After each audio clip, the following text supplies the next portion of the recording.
hear anything that was interesting or remarkable or worthy of sharing with the other gentlemen? Yes. I'm embarrassed, but they pointed out to us, the women, the Muslim women, that in my case anyway, I get mixed up with government laws and Islamic laws. And that's the difference in Saudi Arabia. The women are saying that the Islamic laws keep women at the same level as men. And we all acknowledge that men in all cultures, including ours, and Christian and Jewish culture, sometimes have problems with women who are smart or more trained than they are. But it's this mixing up of the laws, whether it's a government law or a religious law, that I've got to start sorting out in my head. Let me just say, as a Christian man, I have no trouble with a woman who is a pastor of the church.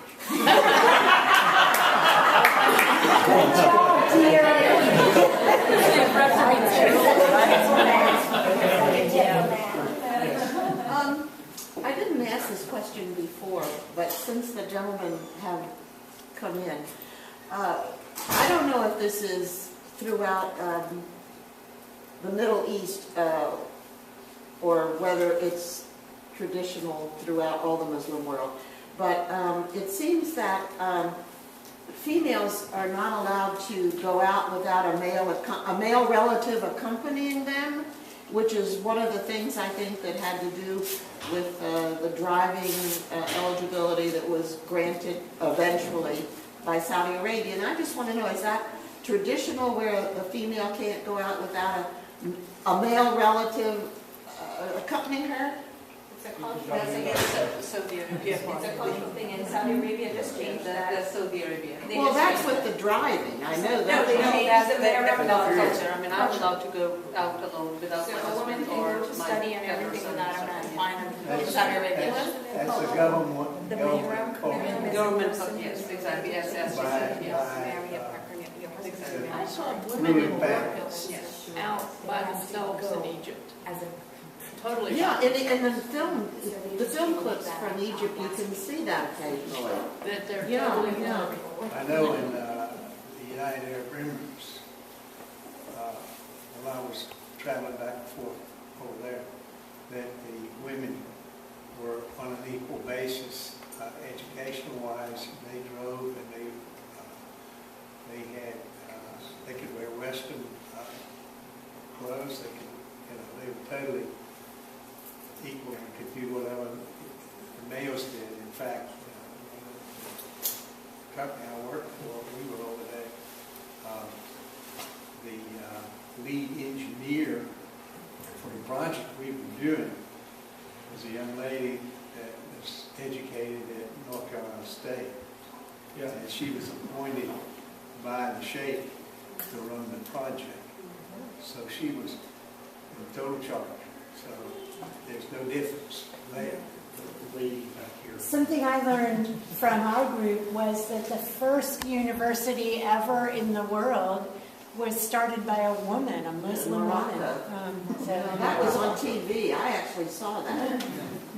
Let me just say something. I don't want to talk too much. But for us Christians, we might want to think a little bit about the idea of the United States as a Christian country, as a country that was started by Christians, or at least that's what we're taught, and how much of law and society in the United States really is Christian and how much of it is government or other things. To what extent then is the United States a Christian country, and how does that affect rules that we have here? So if we think along those lines, then maybe that makes it a little bit easier to think about what happens in Saudi Arabia or Pakistan. Well, certainly I don't know that much, but one thing I do know, the gentlemen, literally, who met in Philadelphia in the 1770s and were establishing the rules of government, and then sent Thomas Jefferson off to write the Declaration, and the others ended up writing a Constitution later, actually wrote into these documents against establishing religion as the basis for anything.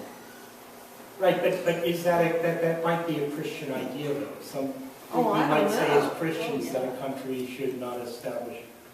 Yeah, Is that universal throughout the world? When, like, do they have that in England, which has been a Christian country forever, I guess? Yes, it's not universal. Why do we have "In God We Trust" on our money? I have no And why idea. does the pledge now have us say "under God"? That was It didn't Eisenhower. when I was Yeah, first- that was- Right, that was very recent. Yeah, and "In God We Trust."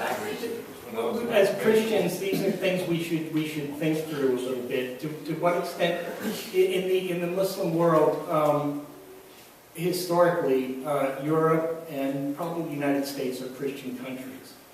That's how they would tend to think of the world. I think the European countries, of course, were initially kind of sort of Christian, I guess. There's Christian history. So to what extent is the United States a Christian country?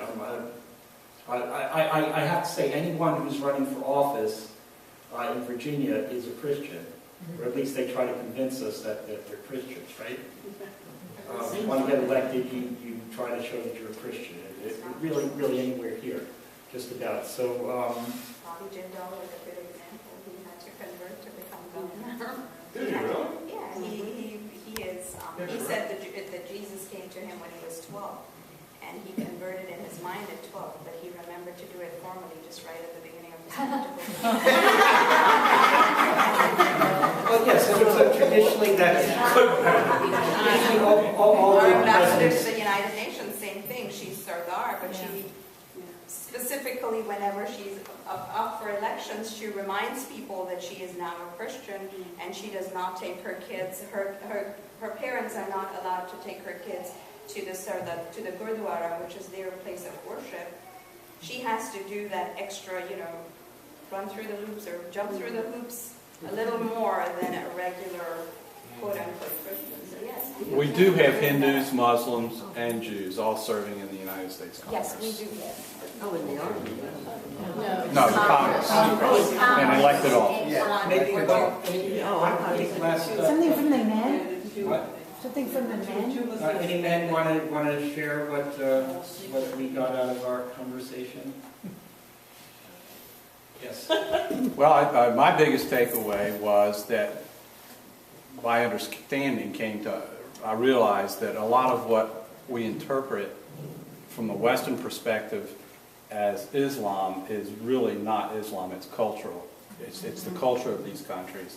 And so when you understand Islam in a purer sense, I think you see it a little more clearly, and you can see it as it is, as it is separated from the culture.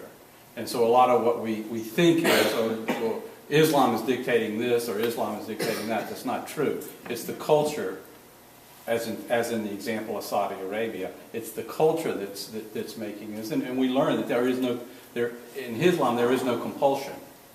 Things come from within rather than an imposition from without. At least that's the way I understood our speaker.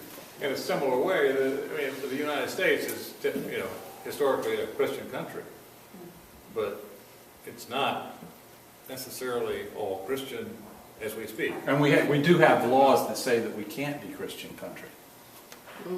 We have And we do have a legal separation of church and state. Oh, yes, yes. Well, we also have some practices that don't look much like Christianity, right? Yeah. I mean, as a Right. country, that's... Absolutely. Rocket Man. Well, getting back to In God We Trust and One Nation Under God. God is the supreme being. He's God.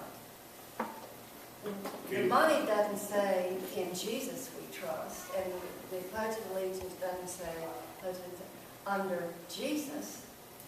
We say God, and God is universal. He is supreme. He is everyone's creator, everyone's divine. Okay, thank you very much. I'm sorry, we're out of time, but you're invited to stay to meet our guests. So thank you. Let's give a hand to our